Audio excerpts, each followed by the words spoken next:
Before we dive into creating your Udemy course, let's start by looking at the entire journey ahead. We'll go over each of the steps in this journey in more detail throughout the course. The first step to creating a course is determining your course topic. What do you want to teach? What are you an expert in? We recommend that you teach on a topic you're passionate and knowledgeable about and that will provide value to your learners.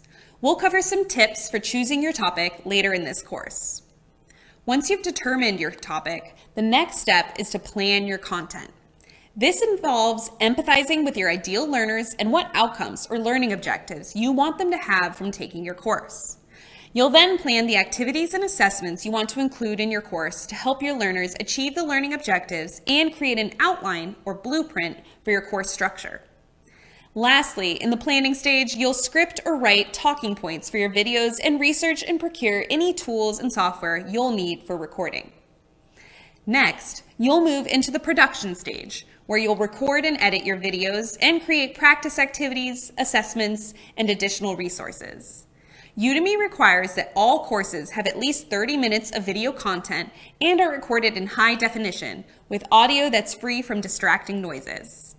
Don't worry if you're new to creating videos. We have lots of resources to help you, including our test video review service, which we recommend you use to get personalized feedback on your audio, video, and delivery. Once you've recorded your videos, you'll edit them to make them polished and professional. After your content is produced, it's time to publish your course.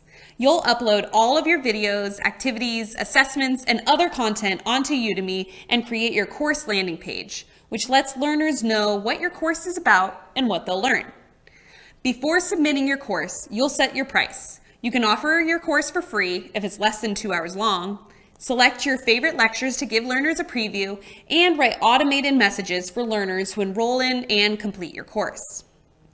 When you submit your course, you'll go through our instructor verification process, and then your course will be sent to our trust and safety team for approval. Once it's approved, your course is live. Celebrate all the hard work you've done in creating your course by sharing it with your colleagues and marketing it with your network. Your journey doesn't end here, however. Once your course is published, it's important to create buzz about it to drive enrollments and get reviews and ratings early on. The best instructors continue to engage with their courses once they're published by answering learners' questions, responding to reviews, improving their content based on feedback, and continuing to market their course. As I said before, creating a course is a journey, but you don't have to go it alone. We have lots of resources in addition to this course to help you along the way. The Teaching Center provides information about becoming an instructor and advice and best practices for creating and marketing your course. The Help Center is your go-to for frequently asked questions, how-to articles, and troubleshooting tips. And our wonderful community allows you to connect with other instructors by asking questions and joining their conversations. You can find all of these resources using the links attached to this lecture.